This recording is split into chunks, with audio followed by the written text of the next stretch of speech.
আসসালামু আলাইকুম। সংবাদে আপনাদের সবাইকে স্বাগত জানাচ্ছি। আমি ফিরোজ তোহা। শুরুতেই আরবে কেবলস সংবাদ শিরোনাম।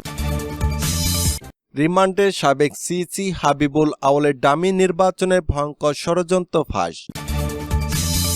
ভারতের গোয়েন্দা সংস্থার সংশ্লিষ্টতায় ভোটার অধিকার হরণ করা হয় বাংলাদেশে। এবং সবশেষে জানাবো দুদকের তদন্ত প্রতিবেদন। 2009 সালে হাসিনার প্রধানমন্ত্রিত্ব ছিল অবৈধ। এতক্ষণ শুনছিলেন সংবাদ শিরোনাম, এখন থাকছে বিস্তারিত। রাষ্ট্রদ্রোহ প্রহসনের নির্বাচন দেওয়ার অভিযোগে রাজধানীর শেরেবাংলা নগর থানায় মামলায় গ্রেপ্তার সাবেক প্রধান নির্বাচন কমিশনার কাজী হাবিবুল আউয়াল বলেছেন, ক্ষমতার লোভ শেখ মুজিবও সামলাতে পারেননি। বৃহস্পতিবারে মামলায় রিমান্ড শুনানিতে ঢাকার chief metropolitan magistrate Mohammad Mostafizur Rahman আদালতে তিনি একথা বলেন। আদালতের অনুমতি নিয়ে হাবিবুল আউয়াল বলেছেন, প্রসিকিউশনের বক্তব্যের সাথে আমি একমত। নির্বাচনটি ডামি ও প্রহসনের নির্বাচন ছিল। এ সময় তাকে থামিয়ে বিচারক বলেন, প্রত্যেক জেলায় নির্বাচনী ইনকোয়ারি কমিটি করা হয়, যেখানে যুগ্ম জেলা জজ পদমর্যাদার একজন দায়িত্বে থাকেন। আগে যার ভাতা ছিল 22,000 টাকা, সেটা আপনি 5 লাখে উন্নতি করেছেন। এটি কি জনগণের টাকার অপচয় হয়নি? এই বিষয়ে তার জানা নেই বলে তিনি বলেন। 5 বছরের মূল্যস্ফীতি হিসেবে করে হয়তো ভাতা বাড়ানো হয়েছিল। এরপর বিচারক আবারও বলেন, এই যে ইনকোয়ারি কমিটি করা হয়েছিল, নির্বাচনের সময় কোথায় কি তারা সরজমিনে গিয়েছিলেন?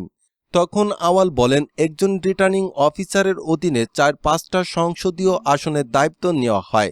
তাকে সহযোগিতা করতে আরও 4 থেকে 5 জন অ্যাসিস্ট্যান্ট রিটার্নিং অফিসার থাকেন। একটি নির্বাচন সুষ্ঠু করার জন্য 2 ভাগ দায়িত্ব কমিশনের, বাকি 98 ভাগ দায়িত্ব মাঠ পর্যায়ে কাজ করা অফিসারদের। নির্বাচনের আগে এমন অবস্থা জেনে আপনি পদত্যাগ করলেন না কেন? বিচারকের এমন প্রশ্নের জবাবে তিনি বলেন, এই অবস্থায় পদত্যাগ করা সম্ভব ছিল না। আমার এক বন্ধু আমাকে জিজ্ঞেস করেছিল পদত্যাগের কথা। আমি বলেছি, তুমি যদি আগে বলতে এমন ভয়ঙ্কর নির্বাচন হবে, তাহলে আমি দায়িত্বই নিতাম না। আউয়াল পূর্বের নির্বাচনের কথা তুলে ধরে বলেন, 72-এর সংবিধান প্রণয়নের 3 মাসের মাথায় অনুষ্ঠিত 73-এর নির্বাচনে আওয়ামী লীগ 293টি আসন পায়। সেই নির্বাচন সুষ্ঠু ছিল না। ক্ষমতার লোভ এমন যে শেখ মুজিবও সামলাতে পারেননি। 96 সালে আওয়ামী লীগ তত্ত্বাবধায়ক সরকারের জন্য আন্দোলন করে। পরবর্তীতে তারাই আবার দলীয় সরকারের অধীনে নির্বাচন দিতে সংবিধান সংশোধন করে। এই সময় পাবলিক প্রসিকিউটর উত্তেজিত হয়ে আদালতকে বলেন, তিনি নিজেকে জাস্টিফাই করেছেন, তার এসব বক্তব্য দেওয়ার সুযোগ নেই। এই সময় আউয়াল বলেন, জাস্টিফাই না করতে দিলে রিভলভার দিয়ে গুলি করে মেরে ফেলেন। এই সময় উপস্থিতি আইনজীবীরা চিৎকার চেঁচামেচি শুরু করলে আদালতে উত্তপ্ত পরিস্থিতি তৈরি হয়। নির্বাচন কমিশনের অসহায়ত্ব তুলে ধরে আউয়াল আরও বলেন, মৌলিক সংস্কার ছাড়া আগামী 100 বছরেও এদের সুষ্ঠু নির্বাচন সম্ভব ছিল না। বাংলাদেশে 2024 সালের 7 জানুয়ারি একটি নির্বাচন যা ইতিহাসে চিহ্নিত হয়েছে ডামি নির্বাচনের নামে। ভোট ছিল, ব্যালট ছিল, ভোট ছিল, কিন্তু ছিল না জনগণের অংশগ্রহণ। এই নাটক সাজানোর কারিগর সাবেক নির্বাচন কমিশনার হাবিবুল আউয়াল। 7 জানুয়ারি ইন্তেকাল কমিশনের এক ডামি নির্বাচন হয়েছিল। বাংলাদেশের ইতিহাসে প্রথম একটি রেকর্ড হয়। এই প্রথম দুধের বাচ্চারা ভোট দিয়েছে, অসংখ্য শিশু ভোট দিয়েছে। এছাড়াও বাবার পরিবর্তে ছেলে ভোট দিয়েছে। ভোট কেমন হয়েছে সেটা বোঝার জন্য আন্তর্জাতিক সংবাদ মাধ্যমের সাংবাদিক খালিদ মহিনুদ্দিনের বক্তব্য শুনলে বোঝা যায়। কিন্তু দেশের বিভিন্ন এলাকায় দেখা গেল ফাঁকা ভোট কেন্দ্র, ভোটার নেই, লাইনে কেউ নেই, অথচ বিকেলে দেখা গেল ব্যালটে মোটা মোটা সিল। এমনকি ভোটারের অভাবে ভোট কেন্দ্রে দেখা মিলল ছাগলের। দ্বাদশ সংসদ নির্বাচনে ভোটের হার নিয়ে বিতর্কের মধ্যে পড়েছিল হাবিবুল আউয়াল কমিশন। ভোটের দিন বেলা 3টা পর্যন্ত 27% ভোট পড়ার কথা বললেও 1 ঘন্টার ব্যবধানে ভোট পড়ার হার বাড়িয়ে 40% দেখায় কমিশন। অবশ্যই ভোটারের হার ঘোষণার সময় সিইসি কাজী হাবিবুল আউয়াল প্রথমে 28% ভোট পড়ার কথা বললে তা সংশোধন করে 40%-এর কথা বলেন। হাবিবুল আউয়ালের ডামি নির্বাচনে ভোট কাউন্ট হয়েছিল কিভাবে সেটা আসুন দেখি। শেখ হাসিনার নির্বাচনী আসন গোপালগঞ্জ 3।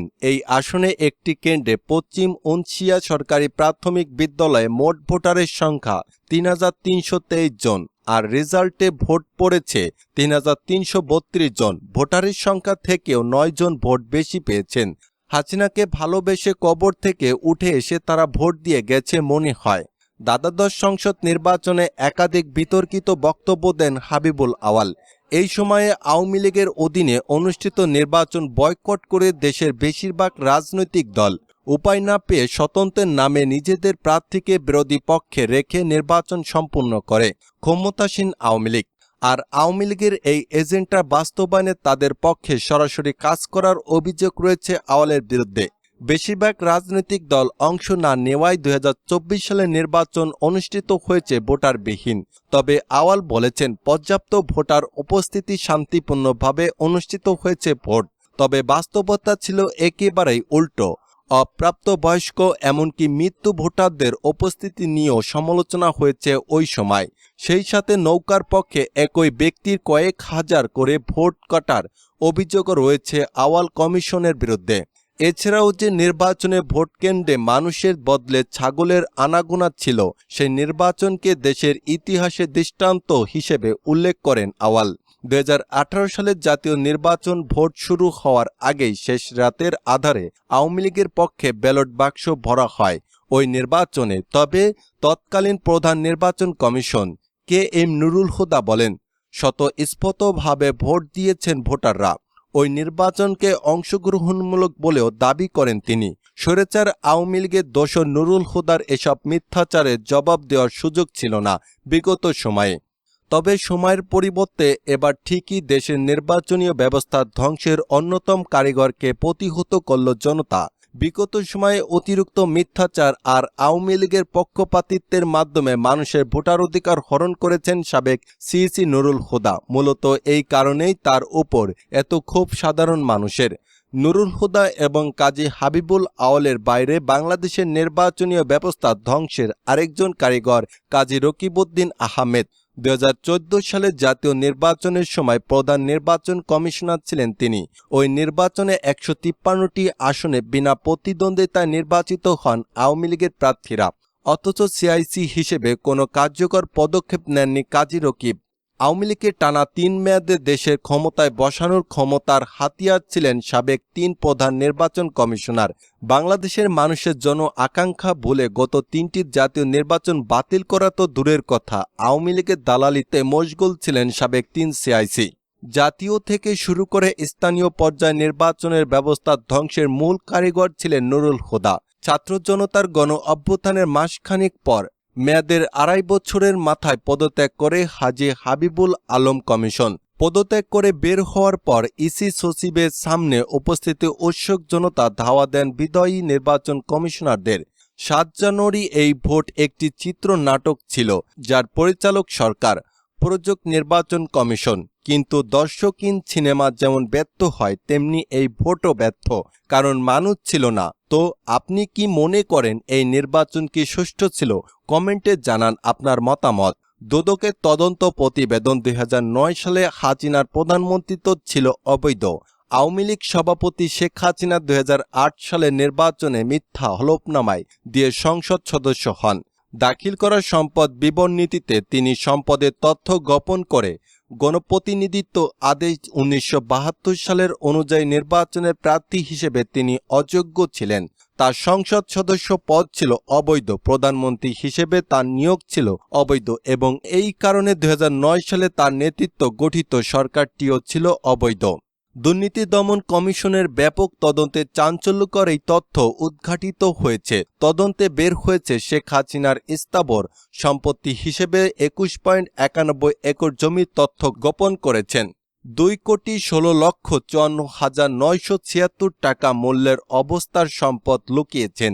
এছাড়াও তিনি 1,93,20,000 টাকা দামের আমদানি করা মার্সিডিজ বেঞ্জ গাড়ির তথ্য গোপন করেছে।